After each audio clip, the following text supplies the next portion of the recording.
Dissolution by other modes हम कर रहे हैं और इसमें सेक्शन 41 मैं आपके साथ डिस्कस कर चुका हूं। आज की क्लास में आपके साथ डिस्कस करने जा रहा हूं सेक्शन 42 और 43। सेक्शन 42 क्या चीज़ है, आइए हम इस बात को समझेंगे। सेक्शन 42 certain events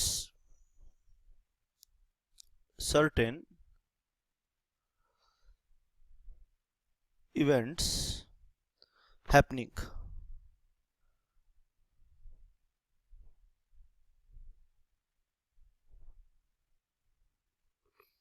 और सेक्शन 43 क्या है, आइए इस बात को भी समझने की कोशिश करेंगे। और आज इन दोनों सेक्शंस को ख़त्म करके अदर मोड्स हमारे ख़त्म हो जाएंगे। फिर सेक्शन 44 रह जाएगा मोड ऑफ डिसोल्यूशन का, वो भी हम लेटर ऑन करेंगे। Notice for particular partnership at will.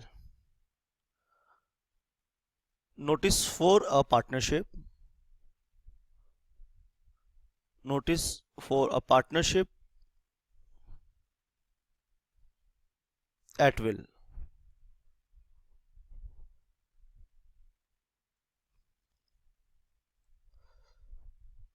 आइए इन दोनों सेक्शंस को डिस्कस करें और एक एक करके इन्हें कंक्लूड करें।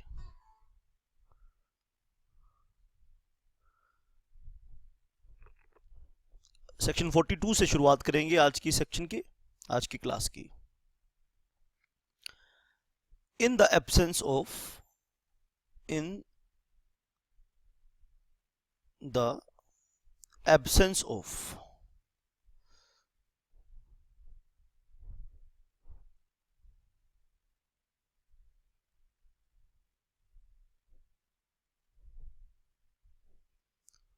a contract to contrary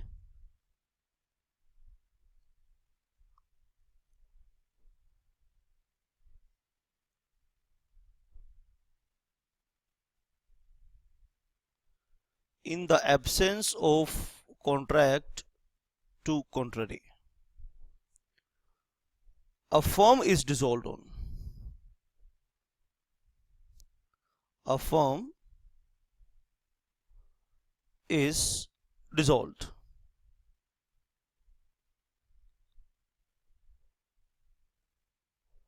on। पहली बात है expiry of fixed term.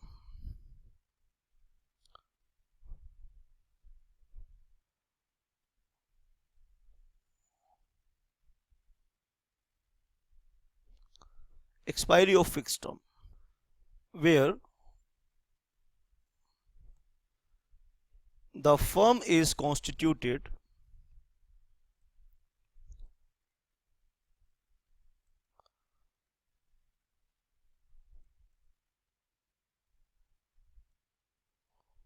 for a fixed term। expiry of fixed term where the firm is constituted for a fixed term। तो मान लीजिए हमने 5 साल के लिए पार्टनरशिप की थी और 5 साल एक्सपायर हो गए, तो 5 साल के एक्सपायरी के बाद फर्म डिसॉल्व हो जाएगी। लेकिन अगर हमने इस नियम के कॉन्ट्ररी एग्रीमेंट पहले कर लिया है तो फिर 5 साल के बाद फर्म डिसॉल्व नहीं होगी। आपने बहुत ध्यान से, बहुत प्यार से मेरी बात को सुननी है, शाबाश। मैं क्या कह रहा हूं, ये चीज़ आपने घर करके चलनी है, समझ के चलनी है, मान के चलनी है कि ये जो नियम पढ़ रहे हैं इनकी वजह से, सेक्शन 42 के जो हम प्रिंसिपल्स पढ़ रहे हैं इनकी वजह से फर्म डिसॉल्व हो जाएगी। लेकिन इन वजह से फर्म डिसॉल्व नहीं होगी if they have entered a contrary agreement, ध्यान से बात को सुनेंगे और समझेंगे।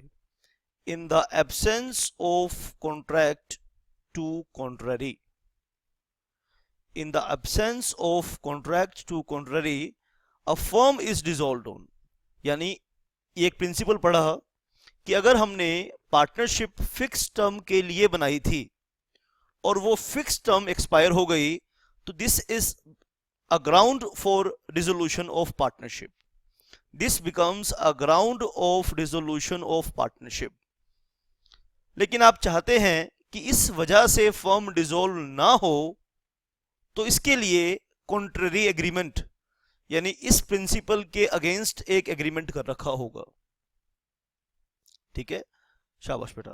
तो आइए बात को हम समझेंगे, क्या कहना चाहते हैं। मैं अपनी बात को एक दूसरी तरीके से रखना चाहता हूं आपके सामने। शाबाश।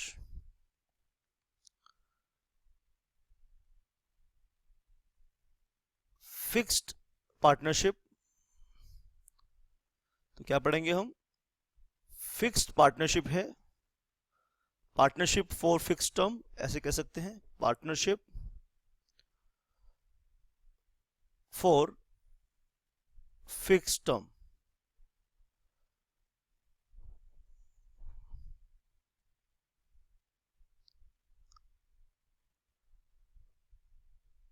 Note any agreement, note any agreement after the expiry of fixed term,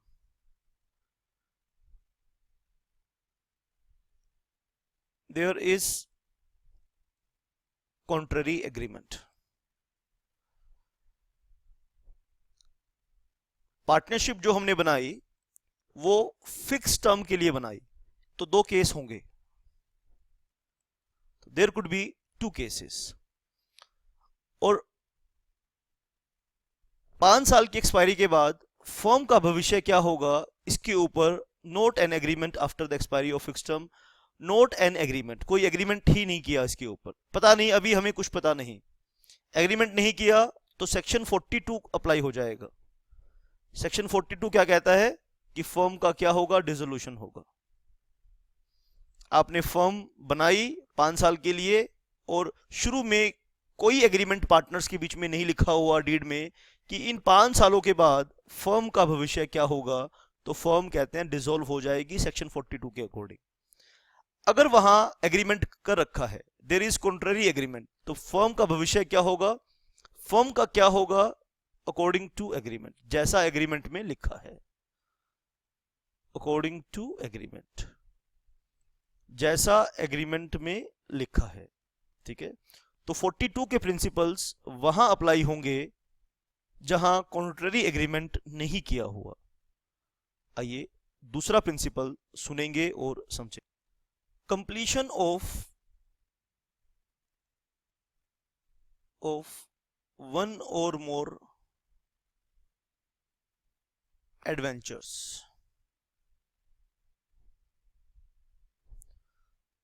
or undertaking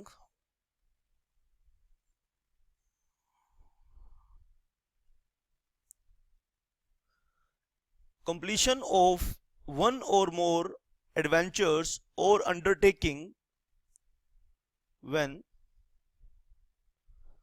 the firm is constituted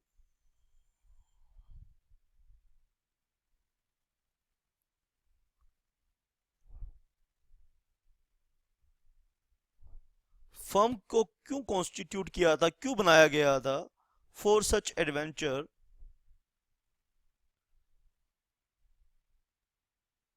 और अंडरटेकिंग।